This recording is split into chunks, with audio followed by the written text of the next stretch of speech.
आप सभी छात्रों का, मित्रों का हमारे चैनल ATS अर्थात ऑल टाइम स्टडी पर स्वागत है। आज हम आप सबके लिए लेकर के आए हैं भौतिक विज्ञान। पाठ का नाम है समतल पृष्ठों पर प्रकाश का परावर्तन।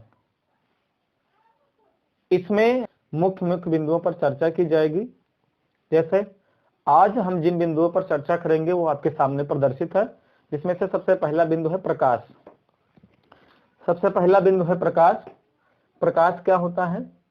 जब किसी वस्तु पर प्रकाश आपतित होती है, जब किसी वस्तु पर प्रकाश आपतित होती है तो वह परावर्तन के पश्चात हमारी आंखों तक पहुंचती है। जब किसी वस्तु पर प्रकाश आपतित होती है तो वह परावर्तन के पश्चात हमारी आंखों पर पहुंचती है और इस प्रकार वस्तुएं हमें स्पष्ट रूप से दिखाई देती हैं। यह था हमारा पहला बिंदु प्रकाश।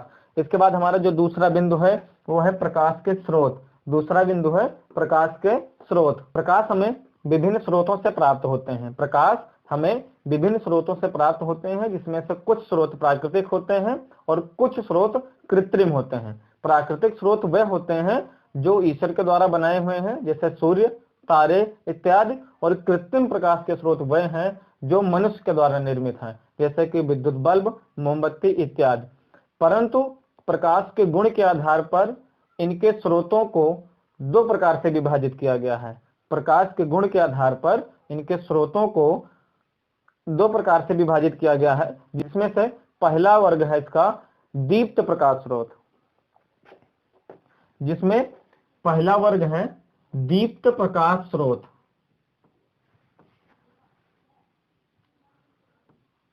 जिसमें पहला वर्ग है दीप्त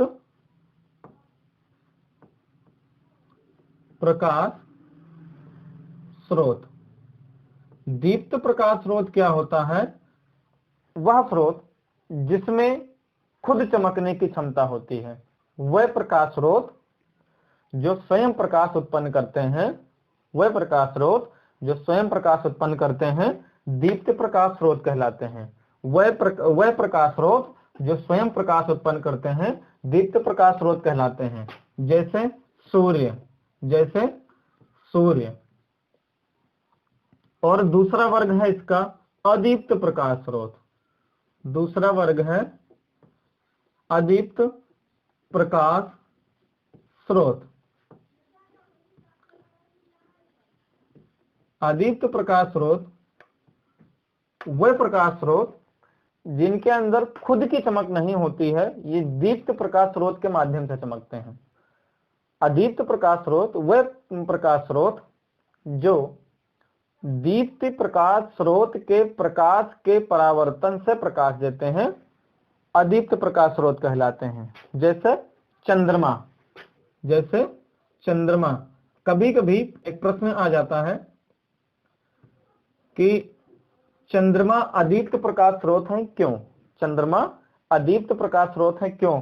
तो आप लोग जानते होंगे कि चंद्रमा सूर्य के प्रकाश को परावर्तित करके ही प्रकाश देता है। चंद्रमा सूर्य के प्रकाश को परावर्तित करके ही प्रकाश देता है, अर्थात चंद्रमा में अपनी चमक नहीं होती है, वो सूर्य के प्रकाश को ही परावर्तित करके हम सब तक प्रकाश पहुंचाता है। तो सूर्य खुद प्रकाश उत्पन्न करता है, इसलिए वह दीप्त प्रकाश स्रोत होता है, और चंद्रमा सूर्य के प्रकाश से चमकता है, इसलिए वह अदीप्त प्रकाश स्रोत होता है। अगले बिंदु पर हम आएंगे प्रकाश के गुण। अगला बिंदु है प्रकाश के गुण। प्रकाश के गुण में सबसे पहला गुण प्रकाश का है कि प्रकाश दिखने में अदृश्य होता है, परंतु इसकी उपस्थिति हमें दिखाई देती है। प्रकाश दिखने में अदृश्य होता है, परंतु इसकी उपस्थिति हमें दिखाई देती है। प्रकाश स्वयं अदृश्य होता है, परंतु इसकी उपस्थिति हमें वस्तुओं में दिखाई देती है। प्रकाश साधारणतः सरल रेखा में गति करता है। प्रकाश साधारणतः सरल रेखा में गति करता है। प्रकाश के संचरण के लिए किसी अन्य माध्यम की आवश्यकता नहीं होती है। प्रकाश के संचरण के लिए किसी अन्य माध्यम की आवश्यकता नहीं होती है, अर्थात प्रकाश निर्वात में भी गमन कर सकता है। प्रकाश विद्युत चुंबकीय तरंगों के रूप में गति करता है। यह भी प्रश्न कभी कभी आ जाता है, एक छोटा प्रश्न होता है कि प्रकाश किस प्रकार के तरंगों के रूप में गमन करता है, तो वहां पर हम फट से आंसर लिख देंगे कि प्रकाश विद्युत चुंबकीय तरंगों के रूप में गमन करता है। अगला गुण है प्रकाश का कि प्रकाश का प्रत्येक माध्यम में चाल अलग अलग होती है, यानी हर माध्यम में प्रकाश की चाल अलग अलग होती है। जैसे निर्वात में प्रकाश की चाल 3 गुणा 10 की पावर 8 मीटर प्रति सेकंड होती है। निर्वात में प्रकाश की चाल 3 गुणा 10 की पावर 8 मीटर प्रति सेकंड होती है। निर्वात में प्रकाश की चाल 3 गुणा 10 की पावर 8 मीटर प्रति सेकंड होती है। जिस तथ्य पर यह पूरा पाठ आधारित है, अगला गुण वह है कि प्रकाश हर चमकदार भाग से परावर्तित हो जाता है। प्रकाश हर चमकदार भाग से परावर्तित हो जाता है। प्रकाश हर चमकदार भाग से या किसी वस्तुओं के चमकदार भाग से, प्रकाश वस्तुओं के चमकदार भाग से परावर्तित हो जाता है। प्रकाश वस्तुओं के चमकदार भाग से परावर्तित हो जाता है। प्रकाश की जो तरंग दैर्घ्य होती है, प्रकाश की तरंग दैर्घ्य 4000 एंगस्ट्रॉम से लगभग 8000 एंगस्ट्रॉम तक होती है। यह था हमारा अगला बिंदु, प्रकाश के गुण। अब हम जानेंगे प्रकाशिक माध्यम। प्रकाशिक माध्यम क्या होता है कि वह माध्यम जिससे होकर प्रकाश गुजरता है, प्रकाशिक माध्यम कहलाता है। प्रकाशिक माध्यम 3 प्रकार का होता है। प्रकाशिक माध्यम भी 3 प्रकार का होता है, जिसमें से पहला प्रकार होता है पारदर्शी माध्यम। पहला प्रकार होता है पारदर्शी माध्यम। दूसरा प्रकाश होता है पारभासक माध्यम। दूसरा प्रकार होता है पारभासक माध्यम। और तीसरा प्रकार होता है अपारदर्शी माध्यम। तीसरा प्रकार होता है अपारदर्शी माध्यम। पारदर्शी माध्यम क्या है कि पारदर्शी माध्यम वह माध्यम है जिससे प्रकाश का अधिकांश भाग, पारदर्शी माध्यम वह माध्यम है जिससे प्रकाश का अधिकांश भाग, जिससे प्रकाश का अधिकांश भाग गुजर जाता है। पारदर्शी माध्यम वह माध्यम होता है जिससे प्रकाश का अधिकांश भाग गुजर जाता है। अधिकांश भाग का मतलब कि आधे से ज्यादा भाग, प्रकाश का आधे से ज्यादा भाग दूसरे माध्यम में प्रवेश कर जाता है।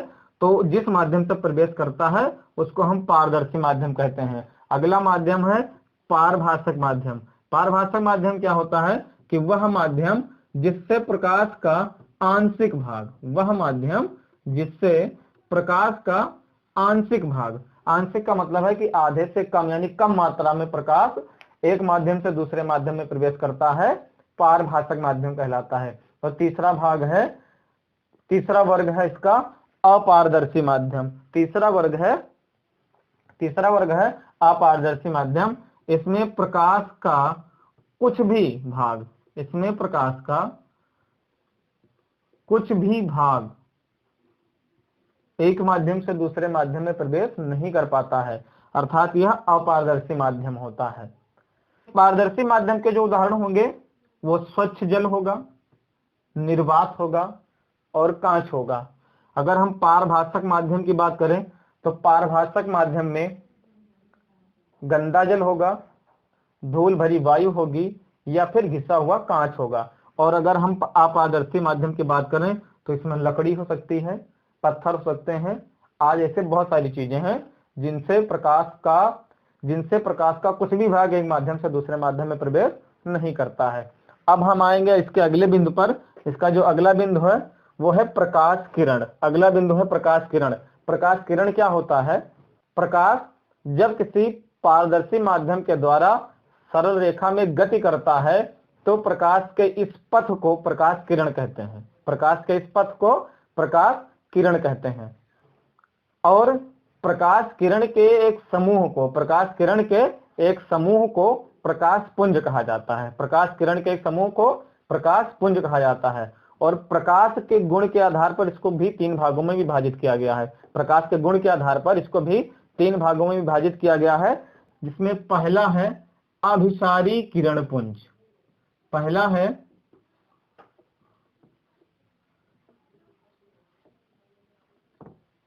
अभिसारी किरण पुंज, दूसरा है अपसारी किरण पुंज। दूसरा है अपसारी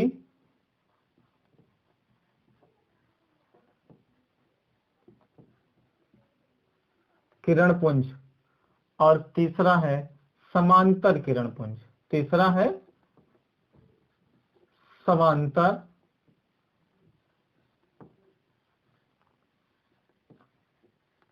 किरण पुंज।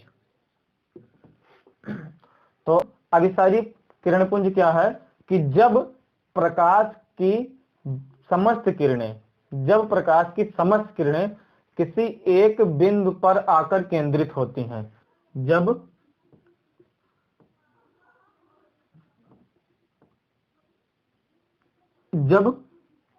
प्रकाश की समस्त किरणें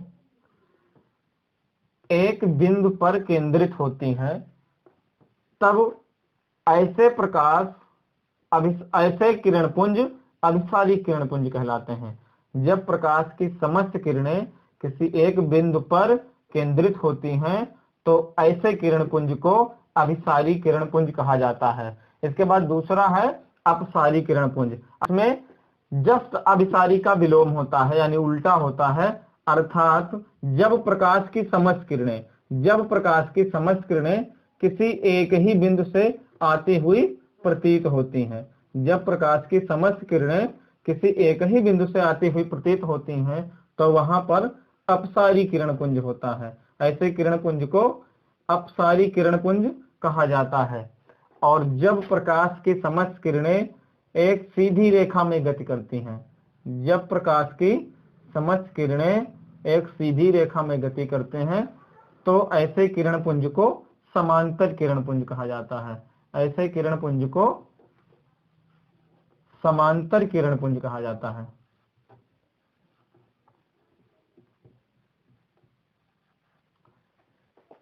तो अब हम चलते हैं इसके अगले बिंदु पर। अगला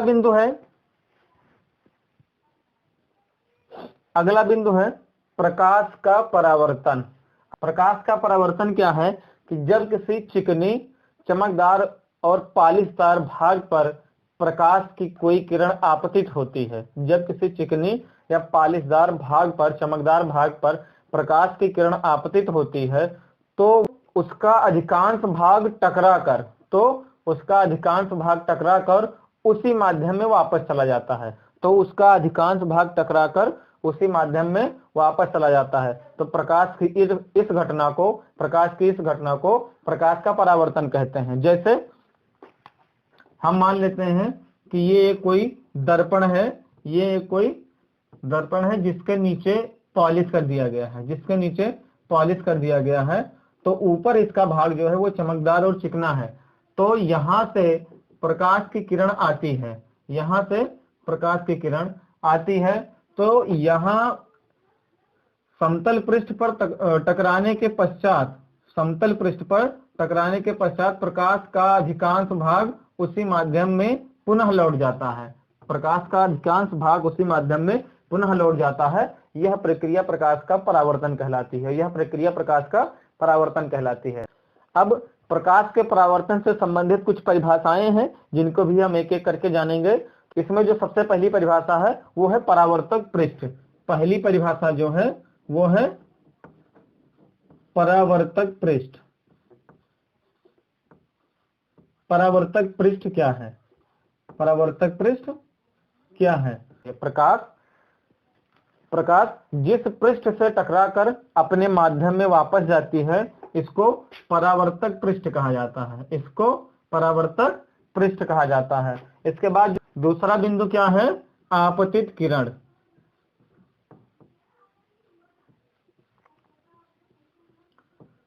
दूसरा बिंदु है इसका आपतित किरण। आपतित किरण क्या है कि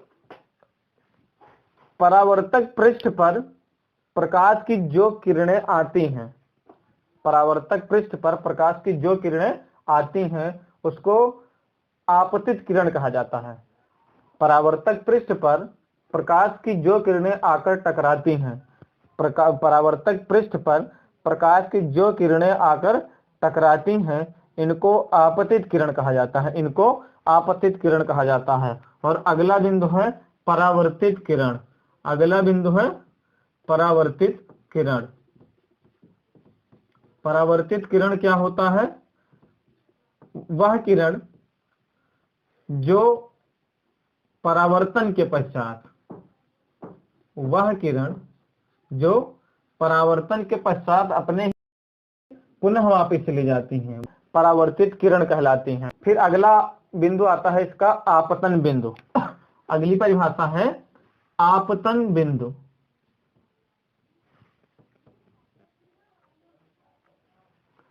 अगला बिंदु है आपतन बिंदु। आपतन बिंदु क्या होता है? वह बिंदु, परावर्तक पृष्ठ का वह बिंदु, परावर्तक पृष्ठ का वह बिंदु जिस पर आपतित किरण टकराने के पश्चात परावर्तित हो जाती है। परावर्तक पृष्ठ का वह बिंदु, परावर्तक पृष्ठ का वह बिंदु जिस पर आपतित किरण परावर्तन के पश्चात अपने मार्ग में, अपने माध्यम में वापस चली जाती है, आपतन बिंदु कहलाता है। क्या कहलाता है? आपतन बिंदु कहलाता है। अगला है अभिलंब। अगला बिंदु है अभिलंब। अभिलंब क्या होता है? अभिलंब एक काल्पनिक रेखा है। अभिलंब एक काल्पनिक रेखा है जो आपतन बिंदु से, जो आपतन बिंदु से परावर्तक पृष्ठ पर लंब के रूप में मानी जाती है। अभिलंब एक काल्पनिक रेखा है जो आपतन बिंदु से, जो आपतन बिंदु से लंब रेखा के रूप में मानी जाती है। इसके बाद अगली परिभाषा है आपतन कोण। इसके बाद अगली परिभाषा है आपतन कोण। आपतन कोण क्या होता है? वह कोण जो अभिलंब और आपतित किरण के मध्य बनता है, वह कोण जो अभिलंब और आपतित किरण के मध्य बनता है, आपतन कोण कहलाता है। इसको आई से प्रदर्शित करते हैं। और दूसरा है परावर्तन कोण। दूसरा है परावर्तन कोण।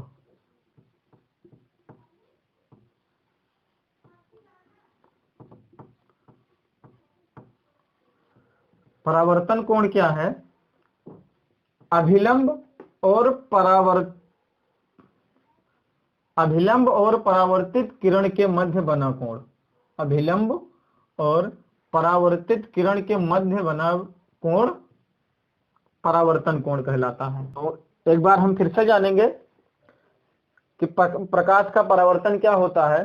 कि जब प्रकाश किसी चिकनी पॉलिशदार सतह पर आपतित होती है या आकर टकराती है तो परावर्तन के पश्चात तो टकराती है तो प्रकाश का अधिकांश भाग उसी माध्यम में वापस चला जाता है। तो प्रकाश का अधिकांश भाग उसी माध्यम में चमकदार पृष्ठ से टकराकर वापस चला जाता है। यह घटना प्रकाश का परावर्तन कहलाती है।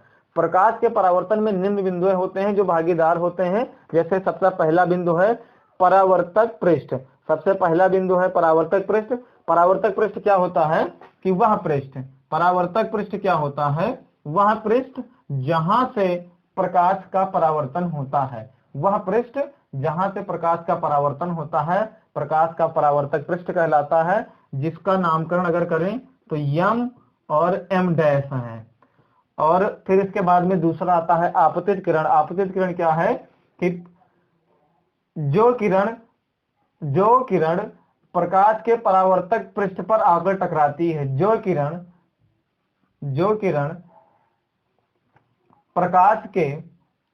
किरण परावर्तक पृष्ठ पर आकर टकराती है, प्रकाश की जो किरण परावर्तक पृष्ठ पर आकर टकराती है, आपतित किरण कहलाती है। आपतित किरण कहलाती है। परावर्तित किरण क्या है कि प्रकाश परावर्तन के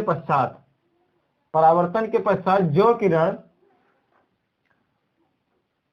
उसी माध्यम में वापस चली जाती है, उस किरण को परावर्तित किरण कहा जाता है, जिसको OB से दर्शाया गया है।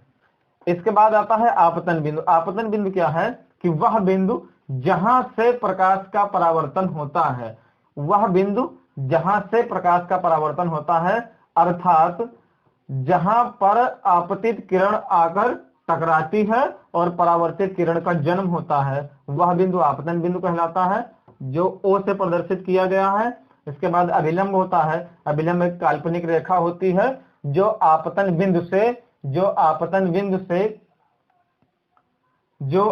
बिंदु से परावर्तक पृष्ठ के लंबवत मानी जाती है। जो आपतन बिंदु से परावर्तक पृष्ठ के लंबवत मानी जाती है। यह था प्रकाश का परावर्तन। अब हम इसके बाद में पढ़ेंगे परावर्तन के प्रकार।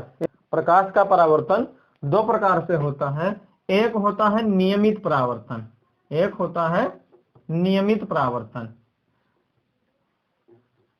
नियमित परावर्तन में जो परावर्तक पृष्ठ होता है, नियमित परावर्तन में जो परावर्तक पृष्ठ होता है वो समतल पृष्ठ होता है। कैसा पृष्ठ होता है? समतल पृष्ठ होता है। अर्थात इन पर जो प्रकाश की किरणें आएंगी वो समांतर क्रम में आएंगी और परावर्तन के पश्चात समांतर क्रम में ही उसी माध्यम में वापस लौट जाएंगी। नियमित परावर्तन में क्या होता है?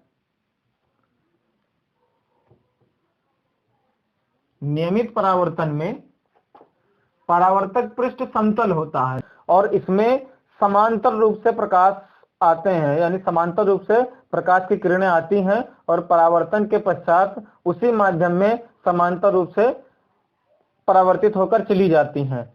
तो इस प्रकार के परावर्तन को नियमित परावर्तन कहा गया है। और उसके बाद में दूसरा जो इसका परावर्तन का प्रकार है वो है अनियमित परावर्तन। अनियमित परावर्तन में क्या होता है? इसमें अनियमित परावर्तन में जो परावर्तक पृष्ठ होता है वह खुरदरा होता है। अनियमित परावर्तन में परावर्तक पृष्ठ खुरदरा होता है। अर्थात इस पर जब प्रकाश की किरणें आती हैं तो वह समांतर माध्यम में तो आ सकती हैं, लेकिन परावर्तन के पश्चात अलग अलग कोण पर परावर्तित होंगी, लेकिन परावर्तन के पश्चात वो अलग अलग कोण पर परावर्तित होंगी। तो इसको अनियमित परावर्तन कहा गया। तो ये थे परावर्तन के प्रकार। अब हम पढ़ेंगे परावर्तन के नियम।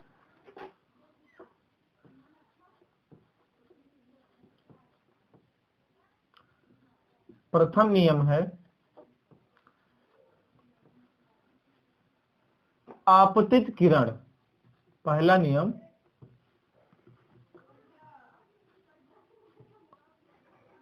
आपतित किरण, परावर्तित किरण, आपतित किरण, परावर्तित किरण और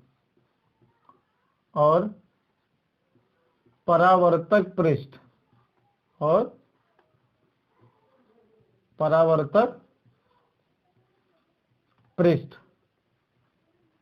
पर खींचा गया अभिलंब। परावर्तक पृष्ठ पर खींचा गया अभिलंब तीनों एक ही तल पर स्थित होते हैं।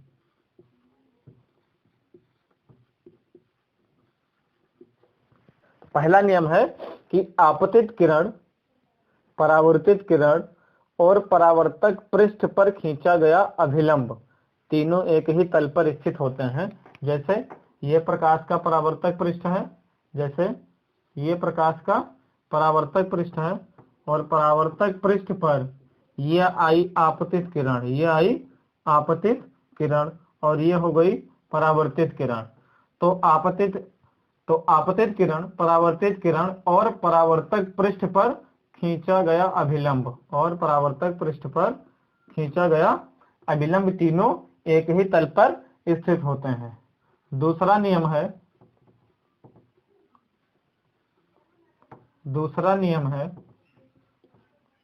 आपतन कोण की ज्या, आपतन कोण की ज्या साइन आई तथा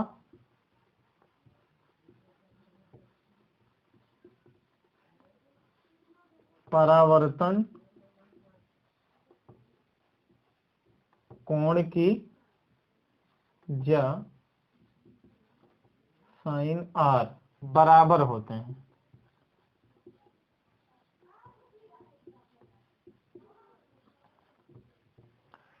पहला नियम है कि आपतित किरण, परावर्तित किरण और परावर्तक पृष्ठ पर खींचा गया अभिलंब तीनों एक ही तल पर स्थित होते हैं, जैसा कि आप देख रहे हैं चित्र में।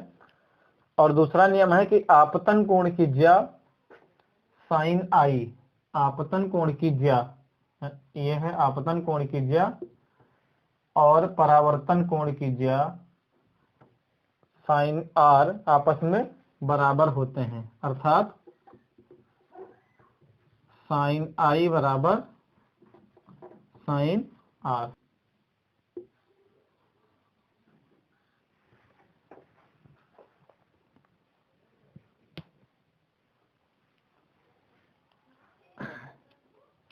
अब आज के लास्ट बिंदु पर चलते हैं। लास्ट बिंदु है प्रकाश की उत्क्रमणीयता। अंतिम बिंदु इसका है आज का, प्रकाश की उत्क्रमणीयता।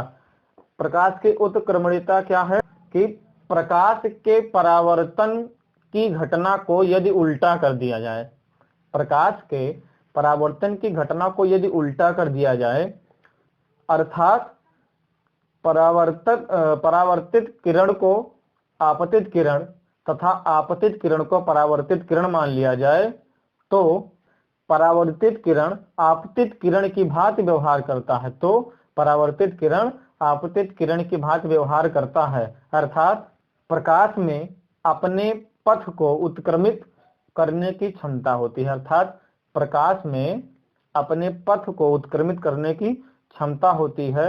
इसे प्रकाश की उत्क्रमणीयता कहते हैं, इसे प्रकाश की उत्क्रमणीयता कहते हैं। यह था आज के प्रमुख बिंदुओं पर, यानी कि पाठ के छोटे से हिस्से के प्रमुख बिंदुओं पर चर्चा। इसके लास्ट में हम आपको आज के लिए एक प्रश्न देते हैं, जिसका उत्तर आप लोगों को कमेंट बॉक्स में देना है। तो वो प्रश्न है, प्रकाश का विवर्तन क्या है। इस प्रश्न का उत्तर आप सभी लोग कमेंट सेक्शन में देंगे। और इतने में से अगर आपको कहीं कोई त्रुटि नजर आती है, या फिर आप कोई चीज नहीं समझ पाए हैं, या अपने कोई और विचार प्रस्तुत करना चाहते हैं, तो आपका हम कमेंट सेक्शन में स्वागत है। आप कमेंट बॉक्स में आकर के अपने सुझाव भी उसमें दे सकते हैं, या कोई प्रश्न है आपके दिमाग में वो भी पूछ सकते हैं। और अगर आपको वीडियो अच्छी लगेगी तो आप चैनल को सब्सक्राइब कीजिएगा और अपने समस्त मित्रों तक, दोस्तों तक, सहपाठियों तक शेयर कीजिएगा। धन्यवाद।